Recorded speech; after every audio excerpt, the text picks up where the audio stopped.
You ever notice how every few days the market has apparently hit a record high? You hear about how the economy has never been stronger, but do you really feel it though? All those records being broken. Do you ever feel like the economy is really the highest it's ever been? Or does it feel like you only notice the market when it's going down? You don't get to celebrate. You don't get to pop champagne when the S&P hits a new high. But you better believe you'll be fighting some 300-pound ogre woman for toilet paper and tuna if the market ever drops 20%. We just made a trade deal with Bangladesh. It's like, okay, how does that help me get a house? It always feels like we're insulated from the gains of the market, but we're right on the front lines when it takes a hit. And that's true. Some of this is out of your control, but there is something we can do about it. It sounds gross to make this recommendation, especially if you've been disillusioned like me. But what we have to do is start participating in these institutions that we dislike so much. I mean, these institutions are ours by right as citizens of this country.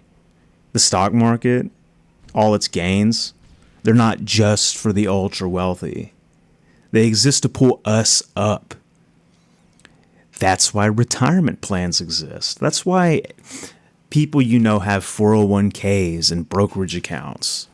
Because if there was no us, there would be no market. Yet it goes up, and we sit around talking about how Taco Bell went from slop to unaffordable slop. Now, is it true that companies use any minor inconvenience to jack up their prices far and above the rate of inflation? Is it true that Netflix will claim that they're losing too much money because too many people are sharing their passwords with their mom and then jack up your subscription price? And then right after that, turn around and make an $80 billion offer to go buy Warner Bros. Yes, that's true. Is it true that municipalities won't relax zoning laws to build more homes, and that at the same time our government is shipping in millions of cheap laborers, causing housing prices to spike to unattainable levels? Yes, it's true. Is it true that car insurance companies are farming data from cars you paid for to spy on your driving habits and justify raising your premiums to absurd heights? Yes. And are they destroying jobs and wages while raising the price of literally everything to crush the middle class? Yes. And while all that's true, I want to talk about solutions that Gen Z can start implementing right now while we're at the beginning of our time as influential players in the culture and in the economy. And the first thing is you gotta start investing. These big companies exploiting us are absolutely preying on our worst consumer instincts. And they've perfected marketing to such a surgical level that the human brain can barely resist what they throw at it. But you have to know about this and be aware of it. It's the only way to break out of the consumer cycle they want you stuck in. They want you to buy now and pay later for a bunch of luxury comfort items. They want you to tell yourself that you might as well finance everything you ever wanted because the world's going to shit. But you have to resist that urge. There is still time to go get your bag. There is time for you to get into positions of power. And the ship hasn't sank yet. And if you give up now, you're going to look back and you're going to have nobody to blame but yourself.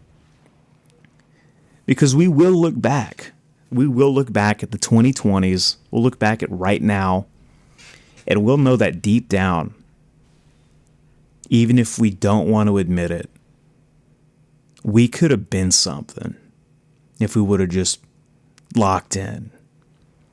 And I see this all the time with bitter older people that come into our office and they've squandered all their money and all their time, their whole lives.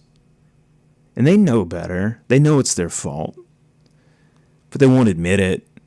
And they end up bitter and taking it out on every single person that they come across.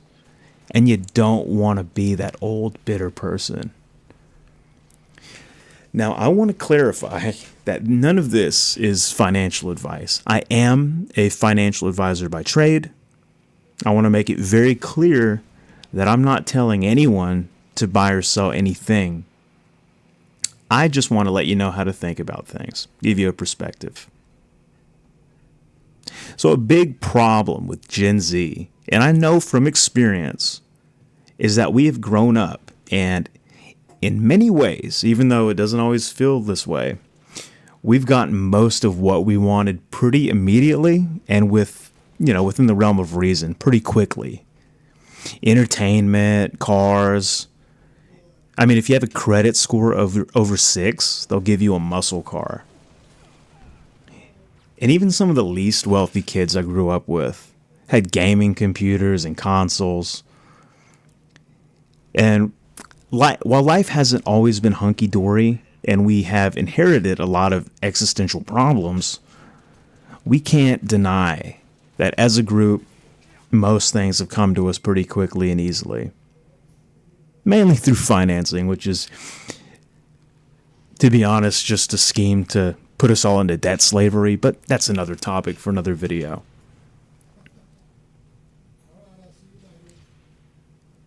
So even when I first started investing, I used apps like Robinhood and Thinkorswim, two big accessible platforms, and I tried to day trade. Most of the trades were losers, but hey, I hit some real winners sometimes. Felt pretty good. I was 19. But the problem was my attitude. I wanted to speed run wealth accumulation. And when that didn't happen, it burned me out so much that I didn't invest for years. And I lost all those years of growth.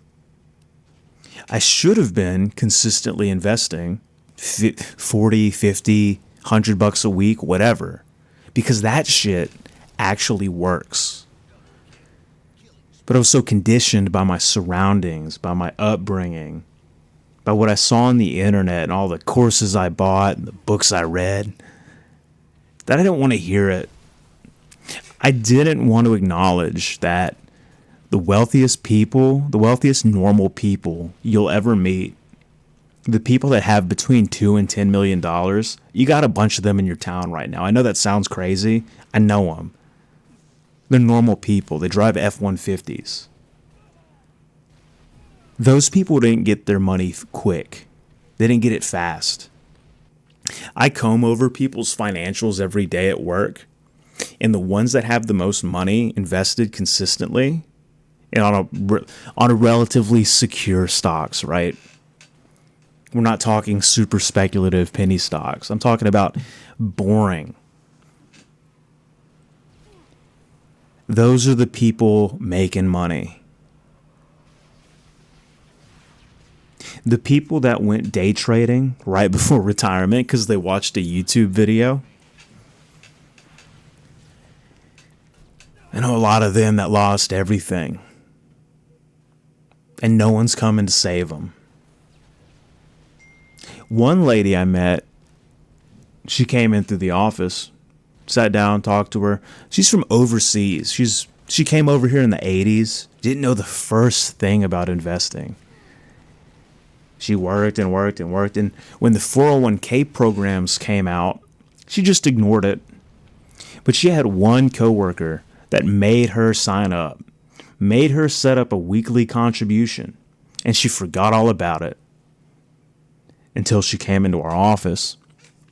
She was ready to retire, but she didn't know how to get into her 401k. She couldn't find her PIN. So we called up the company. got into it. And when we looked in there, she had $2.5 million just sitting. And this is not an extravagant woman. She's frugal, drove an old Toyota. The main thing she did right was set it up, stick money in it, and forget about it. If she was day trading that money, if she was watching it every day and trying to go in and out of positions, she probably would have freaked out and sold during one of the many downturns that happened while she was in the account. And she'd probably have like 350,000, like the rest of her coworkers. The moral of the story is just pick something, auto draft it, and then don't look at it. Investing is like a wound that's healing. You have the urge to pick at it, scratch it when it gets itchy. But when you do that, guess what? It's going to leave some scars. The best thing to do is wrap up the cut, let it heal on its own. So step back and slow down. Being in a frantic rush to get stuff and losing sight of the actual important moves that lead to a fat bank account is what they want. It's what the credit card company that lets you gamble on your debt wants. Remember, the banking institutions, the credit companies, the government, they want you on UBI betting on predictive markets, betting on that debt. They want you to not think of the boring stuff that gets you to the finish line. So do that boring stuff right now. Go open a Schwab account, go open a Robinhood account, auto fund it, and start growing your bag right now so you can have some agency when that UBI gambling future comes about. We have to stop dooming and consuming. Like most things, like we got to get this through our head. Most things don't happen in one big lucky Deus Ex Machina movie moment. They happen slowly and boringly with a lot of time and second guessing. And just a side note before I end the video, that's kind of the main point of the video. I'm just rambling again. But the next thing we need to do after you set up, after you lay down the groundwork for your financial future is we got to seize power. You got to run for local office. You got to start a business, become indispensable in your community. It's really easy. Trust me, I know. It's really easy to want to burn it all down. But that's because burning it down is a lot harder, or it's a lot easier, Burning down the system is a lot easier than finding your way into the driver's seat. We're finally becoming a relevant part of the population. People can hear us now. We need to get in there and actually do better than the boomers did. I mean, the founding fathers were like in their 20s. If we want to get something done, we have to start right now.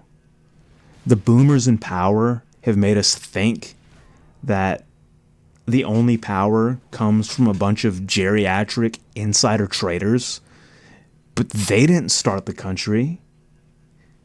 People our age did. And if we don't lock in right now, we're going to miss our opportunity to become the strong men from that cliche meme cycle about weak men, hard times, strong men, good times, weak men. You want to be the strong men. And we're kind of set up to be that. So let's not waste it. Is there a lot to complain about? Yes. Is society against us? Yes. Do they want to make you a childless human battery who gambles their UBI to have a sense of meaning? Yes. But it's up to us to stop that. We can all see the blueprint. We all know what's going on. But nobody's going to turn down the insider money when they're in office. Nobody running right now. We have to do it. We have to grow our investments. We have to become the power players. Even if that means starting with some measly amount like $30 a month. Whatever. Just get it in there and get it growing. Get into office. Read the Federalist Papers. Read Cicero. Read history. Get in there like Leroy Jenkins and start making positive changes. Be a chameleon. I mean, I complain a lot, but that's because it's kind of fun and cathartic. But I'm not giving up. And neither should you. Be the good that vanquishes evil. And do it because it's hard. Our whole lives, the culture has been feeding our worst instincts. The crap we watched, the credit cards they gave us, the crap they taught us in school.